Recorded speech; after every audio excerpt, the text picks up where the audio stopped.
Fidel Castro pourrait être considéré soit comme un héros, soit comme un tyran, ou les deux à la fois. En 1959, Fidel Castro accède au pouvoir à Cuba. Commandant Castro, pourquoi cette révolution? Depuis, il reste un des personnages les plus controversés au monde. It is not the same to fight for liberty as to fight against it. Une épine politique dans le pied des États-Unis. Nous exprimons toute notre sympathie au peuple cubain qui souffre sous le joug d'un dictateur. Voici l'histoire de Castro, racontée à travers des émissions. Fidel Castro, face the nation. Des images rares I have to be careful. et des enregistrements. And it is not an easy job to come here and to speak with you, the reporter of the United States. Castro pense que la CIA aurait participé à des complots visant à le tuer. Parmi ces documents, certains n'ont pas été vus depuis des décennies, d'autres n'ont jamais été diffusés. Do you believe that the democratic man ought to be afraid of any idea? Dr. Castro, you are a lawyer, and I'm afraid I will have to act as a judge. We'd like you to answer our questions. There are theories that you held President Kennedy responsible and that you were involved in his assassination. Did you have anything to do with it? Commander, what handled it if you were caught? I never would be captured alive. Like Henry Adams, we say, give me liberty or give me death.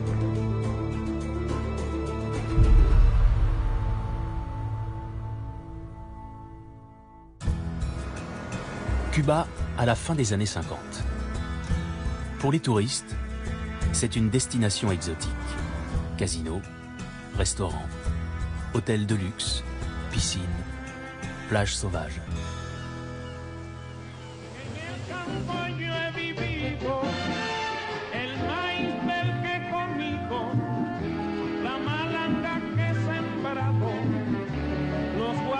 À moins de 150 km des États-Unis, Cuba est une cour de récréation pour les Américains.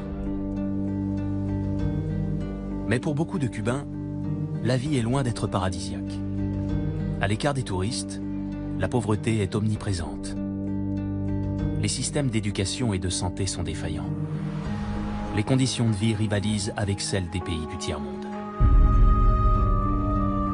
L'écart criant entre les riches et les pauvres est en grande partie dû à un homme, le président de Cuba. Fulgencio Batista, ancien sergent puis général de l'armée, tient les rênes du pouvoir, soutenu par l'armée et les partisans d'un chef autoritaire. Il nie être un dictateur et traite certains opposants de pro-communistes. Ses méthodes musclées et la menace de l'inflation enflamment l'opposition politique. Selon ses rivaux, durant le règne de Batista, plus de 20 000 dissidents politiques auraient été assassinés. Les montagnes de l'Est de Cuba. Après des années de combat, c'est ici que la violence de la révolution fait rage. Des hommes et des femmes ont pris les armes et lancé une guérilla sanglante. Pour eux, Batista a détruit Cuba. Leur but est de le chasser du pouvoir.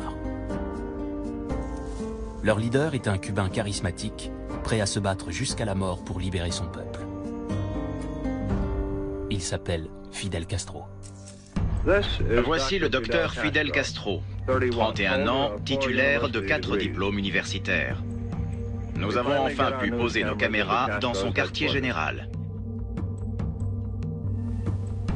Les premiers lieutenants de Castro sont Che Guevara, originaire d'Argentine, et qui a participé à la révolution manquée au Guatemala,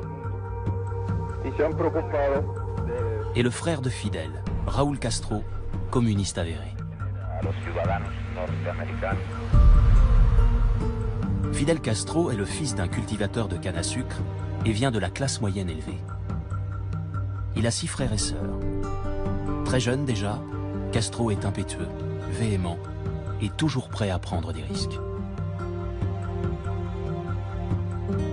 Il est scolarisé dans un pensionnat de jésuites et obtient un diplôme de droit à l'université de La Havane. Il s'enhardit au contact des philosophies nationalistes.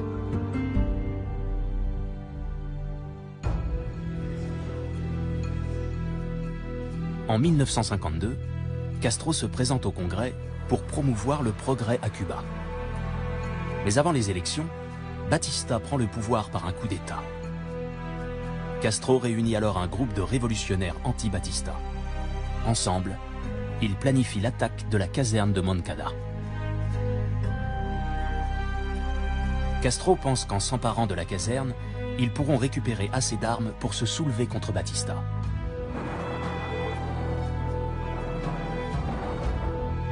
Le raid a lieu à l'aube, le 26 juillet 1953.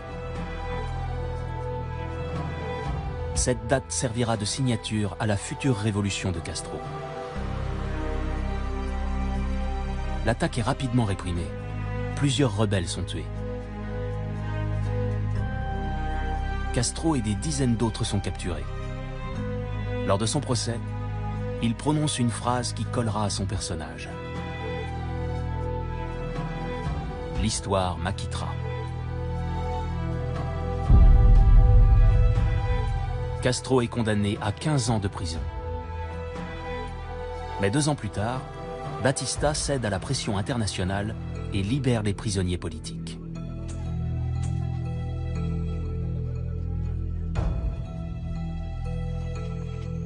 En 1958, Castro et ses camarades se rassemblent à nouveau dans les montagnes de la Sierra Maestra pour combattre les soldats de Batista. Commander Castro, why are you leading a revolution? I am leading a revolution because the legal government of my country was overthrown by the army led by Batista. 82 days before a general election in which the people of Cuba was going to elect its own government. And instead of that, General Batista established a bloody tyranny. For finishing that tyranny and for re-establishing a legal government in my country, we are fighting now. So what did you seek to accomplish in coming here, and what do you feel that you are accomplishing by being here in these remote mountains? It is not the same to fight for liberty as to fight against it. All the people of the Sierra Maestra are with us. We have struck the start of the revolution. Batista does not want to admit that he is incapable of defeating us. Castro est un meneur d'hommes. Il poste des éclaireurs dans les montagnes. Les rebelles connaissent toujours la position des soldats de Batista. Mais les soldats, eux, n'ont aucune idée de l'endroit où se cache Castro. What is your political philosophy? Are you a communist or a Marxist? There is not communism or Marxism in our ideas. Our political philosophy is representative democracy and social justice in a well-planned economy.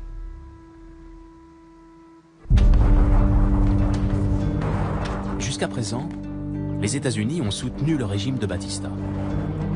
Mais depuis que le monde entier dénonce les manières fortes de ce dernier, il se rétracte. Le gouvernement américain ne soutiendra ni Batista, ni les révolutionnaires de Castro.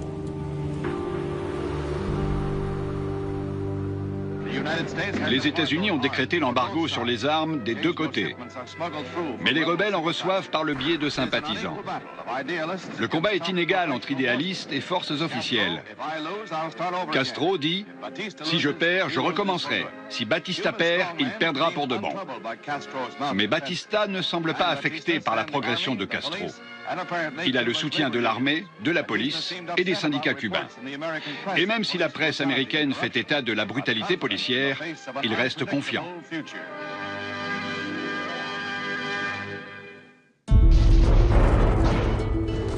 Après des mois de combat, les forces révolutionnaires livrent une bataille de 3 jours avant d'entrer dans la Havane. Les derniers soldats de Batista sont chassés de la ville. La bande de révolutionnaires de Castro, épuisée après 3 années de lutte acharnée, prend d'assaut la capitale. Leurs efforts pour écarter Batista du pouvoir sont sur le point d'aboutir.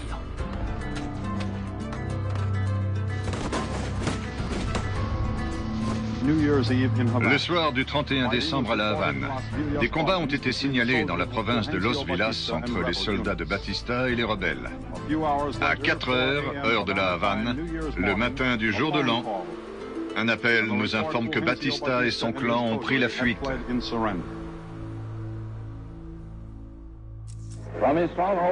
Fidel Castro sort triomphant de ces montagnes, après 2 ans de guérilla. La révolution a commencé avec l'arrivée de Castro, fuyant les autorités, accompagné de ses 82 partisans pratiquement anéantis par le gouvernement. Elle se termine avec la fuite du dictateur Batista et l'entrée dans la Havane des rebelles acclamés par la foule.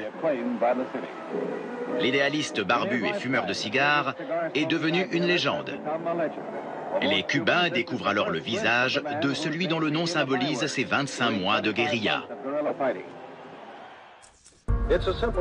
On peut savoir quand une révolution commence, mais pas quand elle prend fin. Celle de Fidel Castro a commencé et elle continue. Le peuple cubain admire Castro, car son accession au pouvoir n'est pas due à un coup d'État, mais à une révolution populaire. Castro est aussi un orateur énergique, persuasif et plein de fougue. Il est doté d'une grande assurance et possède l'humilité d'un prophète biblique. Fidel Castro, avec les colombes de la paix sur les épaules, embrasse du regard la foule qui célèbre ce soir Cuba Libre.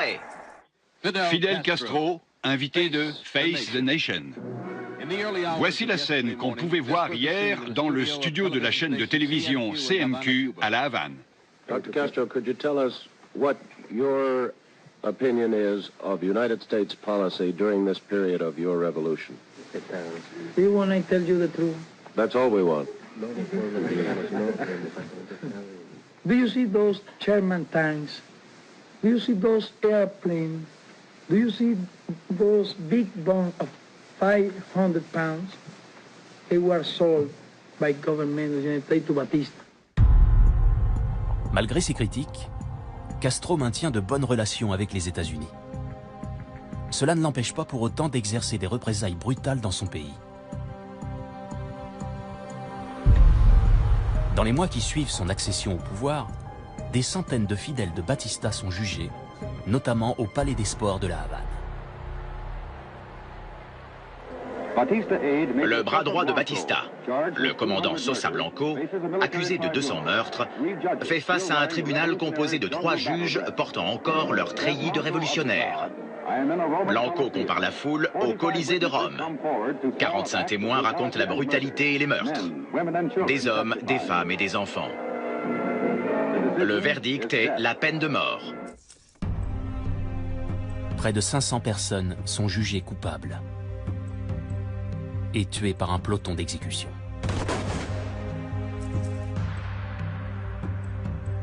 Peu après ces mises à mort, 1 million de Cubains viennent écouter le discours de Castro, qui justifie ces meurtres en disant qu'aucun pays n'a défendu son peuple lors des exactions commises par Batista.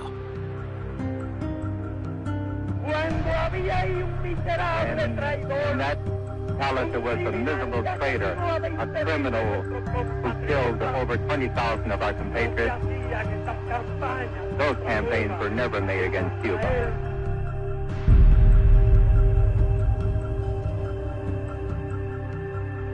Afin de gagner l'opinion publique, Castro entame une tournée en Amérique du Sud et du Nord en avril 1959.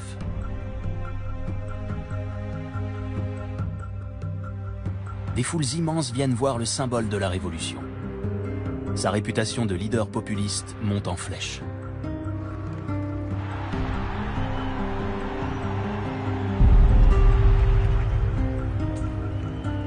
Il accepte l'invitation de la Société américaine des rédacteurs de journaux et se rend aux États-Unis, même si les partisans de Batista en Amérique veulent sa mort.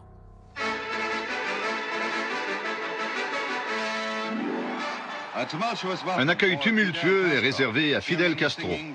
Des milliers de personnes chantent et agitent des drapeaux pour le révolutionnaire et président cubain qui écarte les forces de l'ordre pour aller saluer la foule malgré les rumeurs de projets d'assassinat contre lui. Castro est extrêmement populaire auprès des Américains. Avec son immense charisme, il est considéré comme un Robin des Bois qui a offert la liberté à un peuple opprimé. Malgré cette popularité, le gouvernement américain se méfie des penchants communistes du révolutionnaire cubain. Devant Penn Station, la police disperse une manifestation de soutien au dictateur Batista. De son côté, Castro met 24 minutes à traverser la rue pour rejoindre son hôtel submergé par la foule. Il s'agit d'un des accueils les plus enthousiastes depuis longtemps pour la venue d'une personnalité à New York.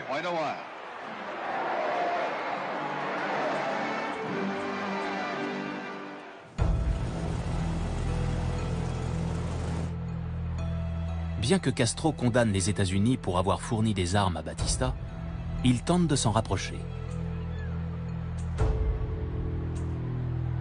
I came here because I was invited for the editors. What happened is that here you in the United States are accustomed to see government coming from our money. No, I came for good relations, for good understanding, for good economical relations. We are now poor people but in a rich country. What we want is to work in our rich country. Notre invité aime les fusils et les cigares. Et dans sa jeunesse, il a pratiqué un sport typique à Cuba, l'élevage de coqs de combat. J'ai le plaisir de vous présenter le docteur Fidel Castro. Vous avez dit que la dictature est impossible si l'opinion publique est d'accord. Mais Hitler, Mussolini et Péronne n'avaient-ils pas le soutien de leur peuple? We are against all kinds of dictatorship. We are against all kinds of dictators. That is our idea.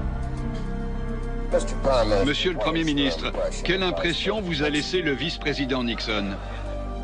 I got really a good impression of the Vice President Nixon. Nixon n'a pas la même vision des choses. Retenu à Washington, le président Eisenhower évite la rencontre avec Castro. Il envoie son vice-président à la rencontre du leader cubain. Que pense Nixon de Castro?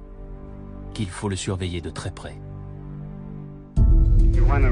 Vous avez déjà gagné une révolution. Maintenant, vous vous battez pour une révolution sociale. Pensez-vous que ce sera plus difficile? Well, this is harder than the other. Because when we were during the war, it was only a matter of fighting. Now it's a matter of produce and to create and take care with all the matters of the country and all the citizens. Le gouvernement de Batista ayant pillé les finances de Cuba, les révolutionnaires découvrent qu'ils n'ont pas assez d'argent pour faire fonctionner le pays. Même si les Américains ont été séduits par Castro, le gouvernement des États-Unis craint ses idées communistes. Et bien qu'il ait d'abord prétendu que son pays n'avait pas besoin de l'aide des États-Unis, Castro se rend compte que Cuba ne survivra pas dans de telles conditions. Mais les États-Unis refusent d'aider Cuba. Alors Castro se tourne vers l'Union soviétique et attise ainsi le feu de la guerre froide entre soviétiques et américains. En janvier 1960, le vice-premier ministre soviétique Anastas Mikoyan s'est rendu à La Havane. Il a inauguré une foire-exposition et négocié des contrats. Une fois ce chapeau sur la tête, il avait l'économie cubaine dans la poche.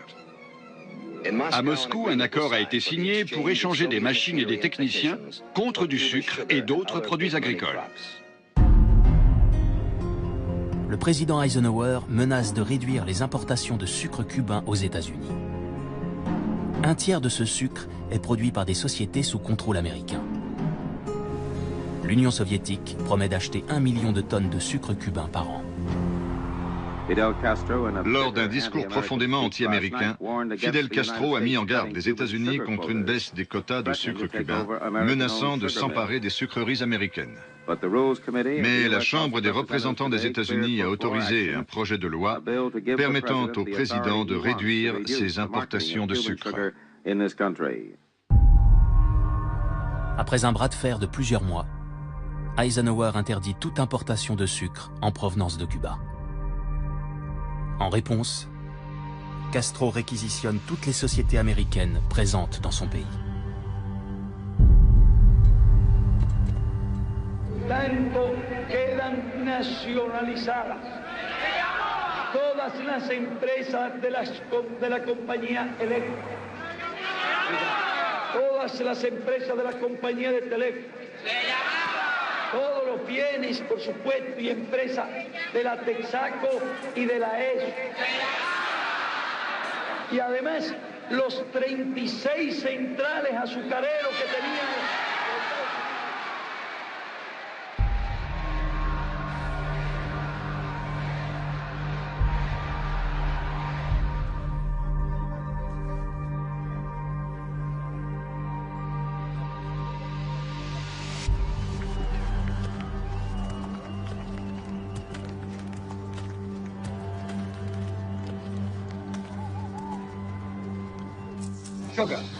Du sucre par train entier. La culture de base est la principale source de litige avec les États-Unis. Certains pays communistes ont promis d'échanger ce sucre contre des biens dont Castro aurait besoin. Ça avait l'air facile. Alors j'ai voulu essayer de couper des cannes à sucre pour Castro. Tenez mon micro. Très bien, voilà. Je la coupe comme ça? Du premier coup. Je peux le reprendre? Ce geste pourrait me coûter mon visa américain. Après plusieurs mois, les États-Unis décident d'un embargo commercial contre Cuba. Un embargo toujours en vigueur de nos jours, mais assoupli depuis décembre 2014. Il y a une limite à ce que les États-Unis peuvent endurer en toute dignité. Cette limite a été atteinte. Nous exprimons toute notre sympathie au peuple cubain qui souffre sous le joug d'un dictateur. Secrètement, les États-Unis cherchent un moyen d'évincer Castro du pouvoir, tout en refusant que leurs troupes envahissent Cuba. Le président John Kennedy accepte alors que des conseillers militaires américains entraînent des exilés cubains. Leur but, envahir Cuba par une petite crique dans le sud de l'île, appelée la baie des Cochons.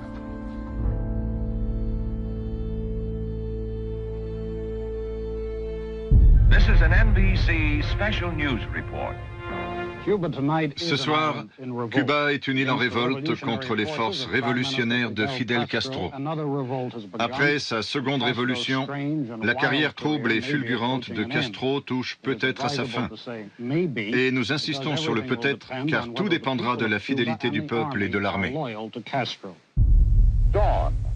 À l'aube du lundi 17 avril, dans la baie des Cochons à Cuba, les premières unités ont atteint la plage sans opposition. Humberto Díaz Arguelles fait partie du 2e bataillon de la 8e compagnie. Un soldat à l'arrière a crié « Nous sommes l'armée de libération, venus combattre le communisme ». Le milicien a répondu « Vous êtes la patrie de la mort, longue vie à Fidel Castro ». Et les tirs ont commencé. L'assaut a commencé contre la dictature de Castro. Le débarquement a été perturbé par des rebelles sur la côte cubaine et le soulèvement contre le commandant rouge est en marche.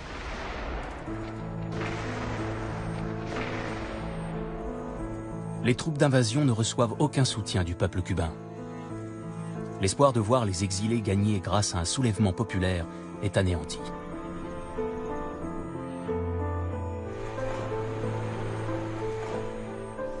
Plus de 1400 exilés cubains envahissent l'île. Des dizaines sont tués, alors que les autres sont faits prisonniers. À 15h45, le mercredi 19 avril, les troupes capitulent. En moins de 72 heures, Castro a détruit la brigade. L'invasion de Cuba, planifiée, financée, organisée et soutenue par les Américains, est un échec total. Pour beaucoup de Cubains, la révolution de Castro est une erreur depuis le début. Mais la plupart ont peur de s'exprimer, craignant de se faire arrêter ou tuer. Bonsoir. Chaque semaine, près de 2000 Cubains exaspérés par Castro quittent leur pays pour venir à Miami, en Floride. Beaucoup espèrent retourner chez eux grâce à une invasion militaire avec l'aide des Américains. Mais pour l'instant, il n'y a aucune preuve d'une nouvelle tentative. Alors, en attendant, ils patientent. Ils veulent rester ici et pouvoir prendre les armes à tout moment pour se battre contre Fidel Castro. C'est par ces réfugiés que les États-Unis apprennent que Castro a passé un accord avec Nikita Khrouchtchev, le premier ministre de l'Union soviétique. Selon les exilés, l'URSS fournit plus qu'une aide économique à Cuba. Elle fournit également des armes. Le porte-parole de la Maison-Blanche, Pierre Salinger, vient d'annoncer que l'allocution de M. Kennedy concernerait une affaire de la plus haute importance. Le président a rencontré aujourd'hui même certains membres du gouvernement dans une ambiance de crise. Nous sommes prêts. En direct de la Maison-Blanche, le président des États-Unis. This government, as promised, has maintained the closest surveillance of the Soviet military buildup on the island of Cuba. Within the past week, unmistakable evidence has established the fact that a series of offensive missile sites is now in preparation on that imprisoned island. The purpose of these bases can be none other than to provide a nuclear strike capability against the Western Hemisphere. I call upon Chairman Khrushchev to halt and eliminate this clandestine, reckless, and provocative threat to world peace. Les États-Unis commencent alors un blocus naval de l'île. Tous les bateaux à destination de Cuba sont arrêtés et fouillés. Les forces armées de Cuba ont été mises en alerte 24 heures sur 24 après le discours du président Kennedy. Lors de son intervention après le blocus, Castro apparaît très en colère. Pour lui, les États-Unis ont mis en place ce blocus car tous leurs efforts pour détruire la révolution cubaine avaient échoué. Ni bajo ninguna otra podrá venir nadie a inspeccionar nuestro país. Nosotros sabemos lo que hacemos y sabemos cómo debemos defender nuestra integridad y nuestra soberanía.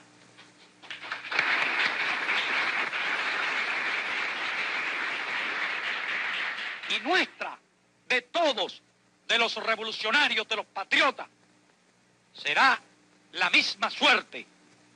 Y de todos será la victoria. Patria o muerte, venceremos. Les espoirs de l'humanité sont concentrés dans cette pièce. Les décisions que nous prendrons peuvent déterminer le futur de la civilisation. J'ai pris les mesures nécessaires pour déployer nos forces et leur permettre de mettre en place une quarantaine demain à 14 h, heure de Greenwich.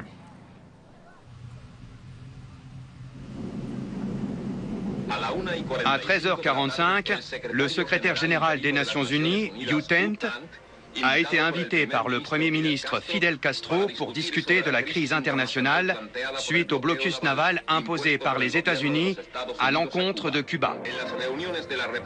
Lors des réunions entre le gouvernement révolutionnaire et la délégation des Nations Unies présidée par U-Tent, Cuba a clarifié sa position en ratifiant les 5 points de la déclaration du Premier ministre Fidel Castro. Les garanties de non-agression contre Cuba dont parle le président Kennedy n'existeront pas si, en plus de la levée du blocus naval qu'il promet, d'autres mesures ne sont pas adoptées.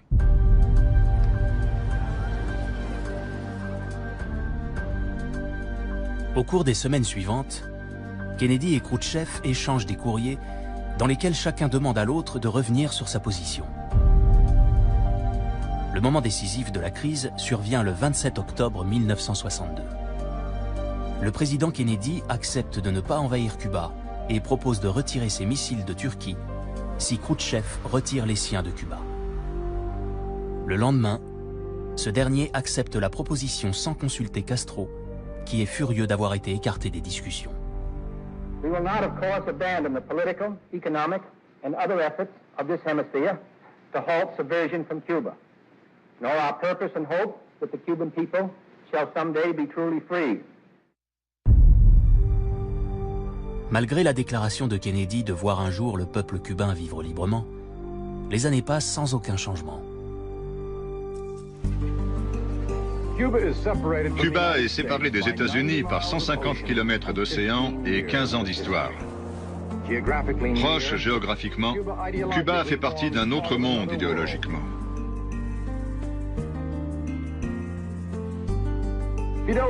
Fidel Castro reste ce personnage familier, dynamique, éloquent, autoritaire. Il pourrait être considéré soit comme un héros, soit comme un tyran, ou les deux à la fois.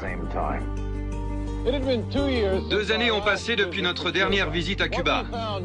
Nous avons constaté une légère augmentation du niveau de vie et les signes d'une marge de progression, ainsi qu'une confiance grandissante dans l'Union soviétique comme modèle économique. Mais nous n'avons remarqué aucun assouplissement idéologique. Ce régime est construit sur la mobilisation de masse et le contrôle de la pensée. En dehors du cadre du marxisme et du léninisme, la liberté de penser n'existe pas. C'est une relique du passé à bannir. What would you like Americans to know about you and Cuba? And could you possibly say it in English so they could understand? In English. I am not well in English. What could then in Spanish? Good wish for the people to the United States. Good wishes. Wish of understanding. Wish of friendship. I understand it is not easy because we belong to 2 different worlds. We are neighbors. And in one way or another, we ought to live in peace. United States and Cuba. Bien que Castro semble inébranlable, la nouvelle se répand que les États-Unis déploient des efforts incessants pour s'en débarrasser. Le sénateur George McGovern, revenant de Cuba, a déclaré que Fidel Castro pense que la CIA aurait participé à des complots visant à le tuer. Selon des enquêteurs du Congrès, pendant plusieurs années au début des années 60, la CIA a tenté au moins à 8 reprises de tuer Fidel Castro. Quand Castro est arrivé au pouvoir, il a promis de perfectionner le système éducatif et celui de la santé. Depuis qu'il dirige le pays, son gouvernement révolutionnaire a créé 10 000 nouvelles classes et les écoles se sont améliorées. Et malgré le manque de matériel, les médecins cubains font partie des mieux formés au monde.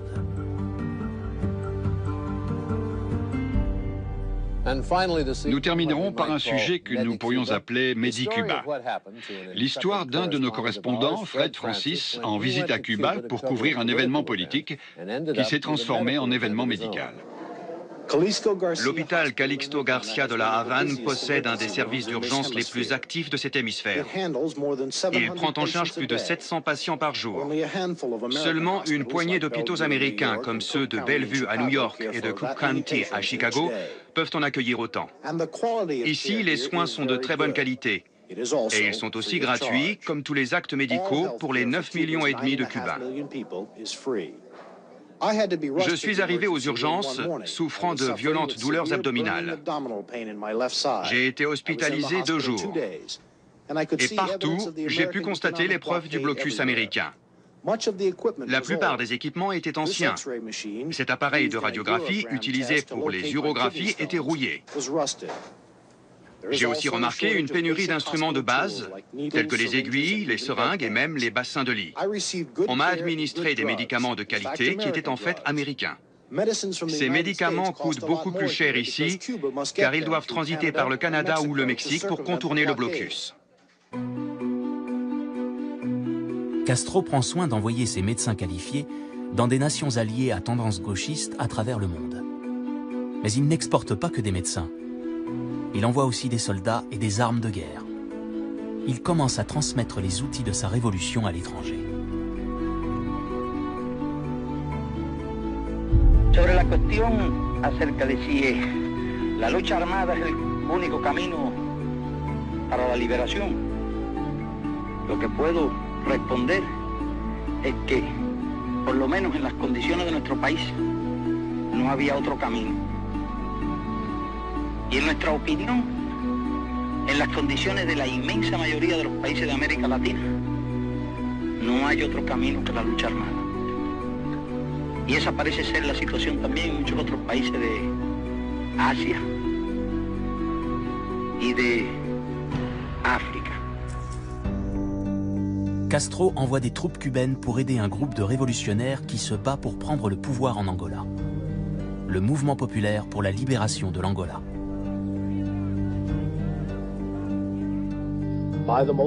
Selon des sources officielles, Cuba a envoyé 18 000 soldats en Angola.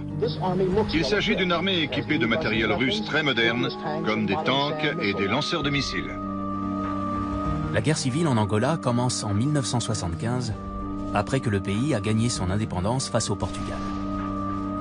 Les combats entre les deux groupes de rebelles qui s'opposent deviennent le point de mire de la guerre froide.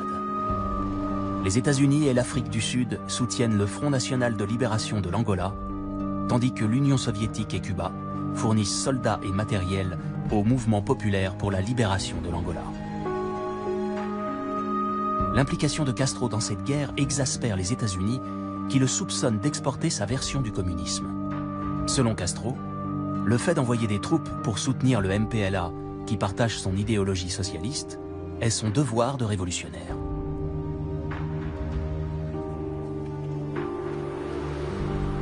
Cuando se produce la invasión de Angola por tropas regulares de África del Sur, no podíamos cruzarnos de brazos. Y cuando el MPLA solicitó nuestra ayuda, le ofrecimos la ayuda necesaria. À la fin des années 70, Castro commence à s'assouplir. Fidel Castro a souvent été décrit comme un homme trop ambitieux pour un trop petit pays. Un révolutionnaire et non un homme d'État, craint par beaucoup de dirigeants d'Amérique latine. Mais selon certains analystes, un Castro plus âgé et plus modéré tente de changer cette image.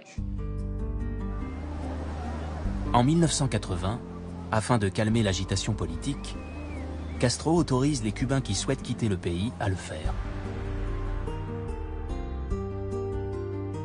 L'économie de Cuba est en souffrance. Les tensions sont à leur paroxysme. Craignant la répression économique et politique, des dizaines de milliers de Cubains fuient vers les États-Unis dans un mouvement appelé l'exode de Mariel. À 3 km de la côte cubaine, on peut voir une procession de bateaux en file indienne en route vers le port de Mariel. Le port cubain de Mariel est encombré de bateaux de toute taille. 1300 bateaux seraient déjà sur place.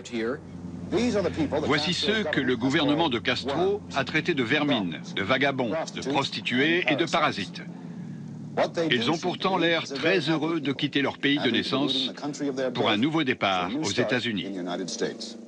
Revolucionario, quien no tenga sangre revolucionaria, quien no tenga una mente que se adapte a la idea de una revolución, quien no tenga un corazón que se adapte al esfuerzo y al heroísmo de una revolución, no los queremos, no los necesitamos. En quelques mois, 125 000 Cubains émigrent vers les États-Unis. L'exode devient un cauchemar politique en Amérique où de nombreux citoyens appréhendent l'arrivée incessante des Cubains. Certains pensent que Castro vide ses prisons et envoie des criminels en Floride. À la fin du mois d'octobre 1980, Castro ferme le port de Mariel aux bateaux venant d'Amérique. À leur tour, les États-Unis ferment leurs portes aux nouveaux arrivants cubains. La fin de l'exode a lieu 5 jours avant l'élection de Ronald Reagan à la présidence des États-Unis. Durant son mandat, ce dernier ne mâche pas ses mots quand il s'agit de Fidel Castro. Fidel Castro a prononcé des discours et organisé des rassemblements anti-américains alors qu'il célèbre ses 25 ans de pouvoir. Hier soir, c'est le président Reagan qui a évoqué cet anniversaire. The most important question remains, where is Cuba heading? Cuba's economy is incapable of providing you and your families your most elementary needs, despite massive subsidies from abroad. But your leaders tell you, don't complain, don't expect improvement. Just be ready for more sacrifice. But why are your leaders so unwilling to let you hear what others think and say? If the power of truth is on their side, why should they need to censor anyone's views? Your system, which you say works very well, it does presuppose that the leadership of the country, you, are always right, that you are infallible. Is that not so? No, it does not presuppose that. You will not see a statue of me anywhere, nor a school with my name, nor a street, nor a little town, nor any type of personality cult. We have always been honest. We have always told them the truth. This people know that from the government, a lie has never been told to them. And I ask you to go to the world, tour the world, and go to the United States and ask if they can say what I can say, that I have never told a lie to the people. But what if they do disagree with the revolution and they're Cuban? Why can't they stay here and voice their opinion? We accept opposition within the revolution, not against the revolution. No one forces them to stay. Maria Shriver est la nièce de l'ancien président John Kennedy. Cet entretien revêt donc un intérêt particulier pour elle. Back in the early 60s, there were reports of many assassination plots against you.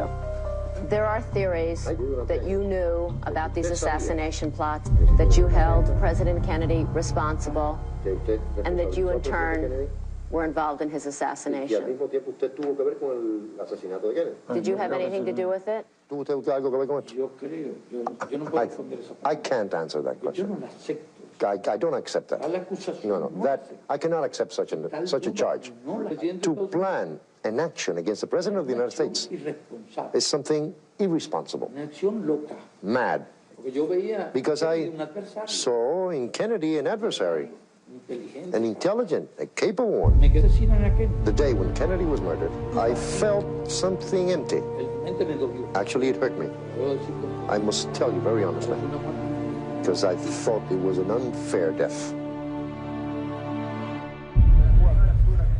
À la fin des années 80, Castro continue à marteler auprès du gouvernement des États-Unis que malgré leur embargo, la révolution cubaine se porte bien. Devant une foule immense, Castro a dit que l'embargo américain avait engendré des difficultés, mais qu'il avait été positif, car il avait exigé une certaine autonomie des Cubains. Mais l'autonomie n'est pas l'autosuffisance. Alors que Castro approche les 30 ans de règne, son île reste affaiblie par l'embargo des États-Unis. Et il n'y a pas d'amélioration en vue. Le 26 décembre 1991, tout s'effondre à Cuba. L'Union soviétique s'écroule. La plus grande partie de l'économie cubaine dépend du commerce avec les soviétiques ou de l'aide qu'ils leur apportent. Sans cet afflux de liquidités, Castro doit accompagner son peuple dans l'une des périodes les plus sombres de la nation. Sans espoir, beaucoup de citoyens risquent leur vie pour fuir le régime.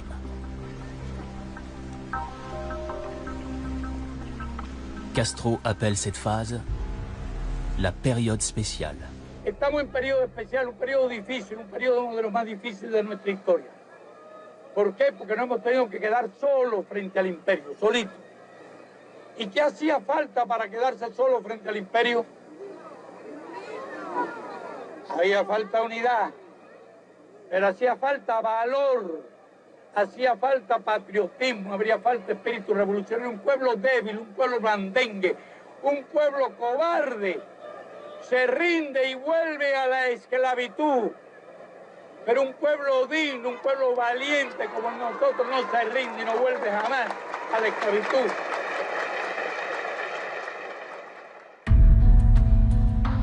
Malgré le chaos économique à l'intérieur du pays, à l'extérieur, Castro garde l'image d'un dirigeant avec lequel il faut compter.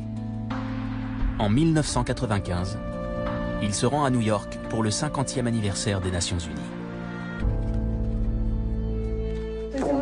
interviewed you first in 1960 when you were here, Mr. President. And what happened? What happened to democracy? What happened to free elections? We discovered other formulas of democracy, and we discovered different formula, a more honest formula to have the people participate. We discovered that it was better than the Americans. What? Comme il en a l'habitude, Castro se sert de son charisme pour gagner à sa cause même ses critiques les plus sévères.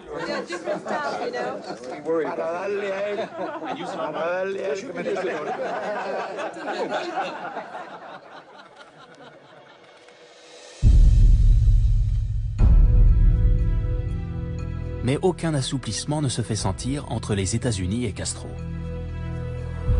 Un avion militaire cubain abat 2 avions civils américains un an tout juste après la visite de Castro à New York. Selon lui, les appareils avaient violé l'espace aérien cubain.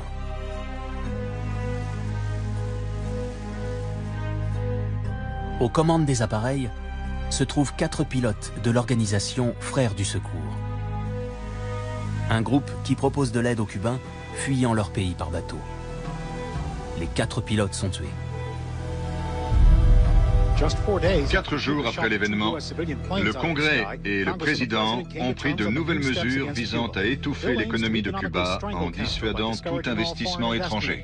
It will send a powerful, unified message from the United States to Havana that the yearning of the Cuban people for freedom must not be denied.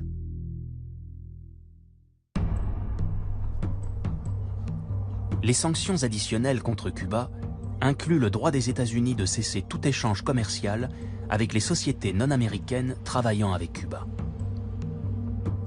Ces sociétés sont alors forcées de choisir entre Castro et les États-Unis. 3 ans plus tard, cette lutte se transforme en une guerre des mots inattendue. Cette fois, il s'agit d'une bataille pour la garde d'un petit réfugié de 6 ans, Elian González. Le garçon a été trouvé flottant dans une chambre à air au large de Fort Lauderdale. Vendredi, les corps de 2 femmes ont été repêchés en Floride, dont celui de la mère du garçon. Un enfant de 6 ans, Elian González, bouscule les droits de garde internationaux. On le voit ici jouer avec ses cousins à Miami. Selon les services d'immigration, il peut rester aux États-Unis avec son oncle et sa tante. Mais le père biologique de l'enfant, qui vit à Cuba, dit vouloir récupérer Elian. Cependant, la famille à Miami n'a pas l'intention d'obtempérer.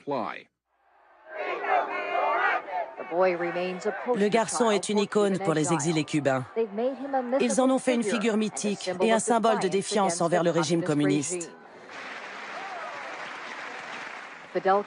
Fidel Castro a aussi fait un symbole du jeune garçon, reprochant aux États-Unis de lécher les bottes de la mafia des exilés cubains. Lo único que puedo decir es que si son medianamente inteligentes, anuncien la devolución del niño secuestrado por Estados Unidos. 130 agents fédéraux sont arrivés à la faveur de la nuit avant 5 heures. Le garçon s'était réfugié dans une armoire avec un des pêcheurs qui l'avait sauvé au large de la Floride en novembre dernier. Il est temps pour ce petit garçon, qui a vécu tant d'épreuves, d'aller vivre près de son père.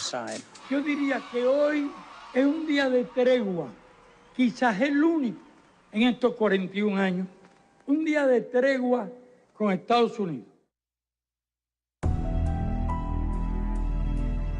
Quand George W. Bush devient président en 2001, après une élection contestée face à Al Gore, Castro s'empresse de critiquer le système électoral américain et affirme que son pays ne connaît pas ce genre de scandale.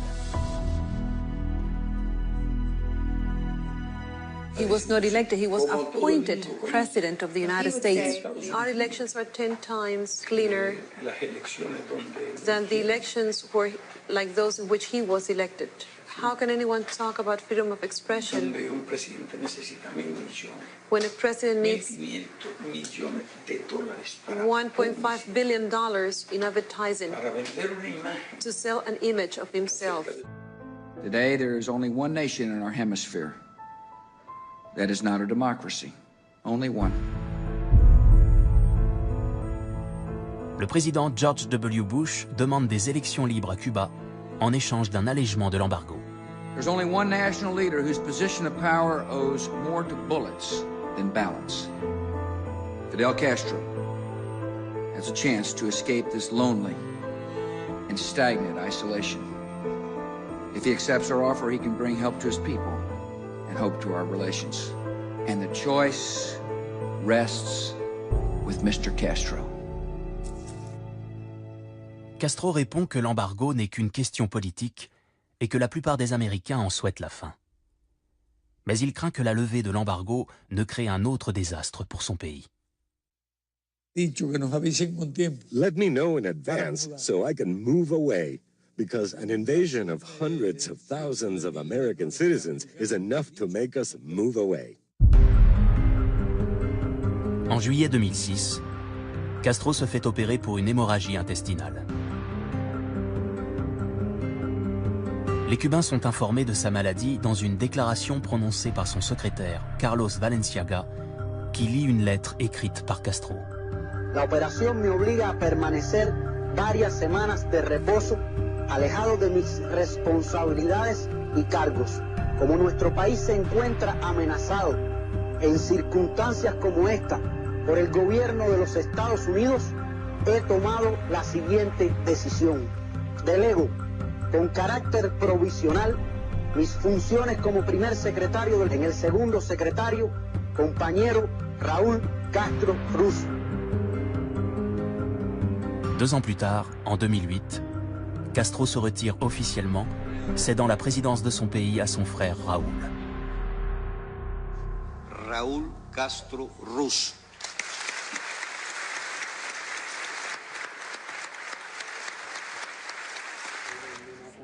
Le président Bush est au Rwanda quand il apprend la nouvelle. So I view this as a period of transition that and it should be the beginning of the democratic transition for the people in Cuba. Malgré les espoirs du président Bush pour une démocratisation de Cuba, Raúl tient à maintenir la vision de Fidel. Le pays restera communiste.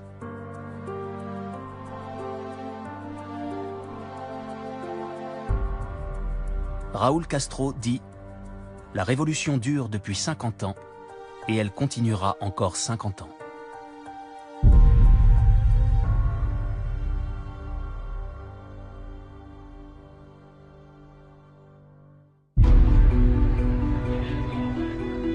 Pour les défenseurs de la révolution de Castro, il restera à jamais le père de la nation.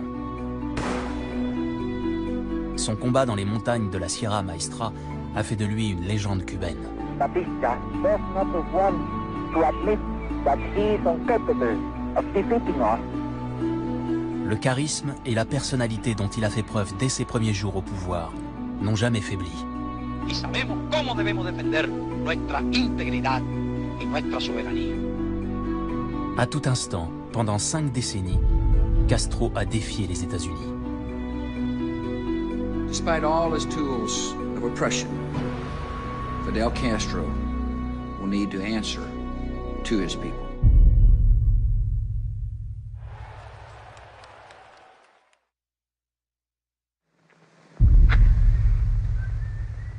What kind of government would you establish? Would you be president? We will establish a real representative and democratic government. I don't think in being president. I am not fighting for that, nor for any other charge. I cannot answer you about myself because I don't think about that.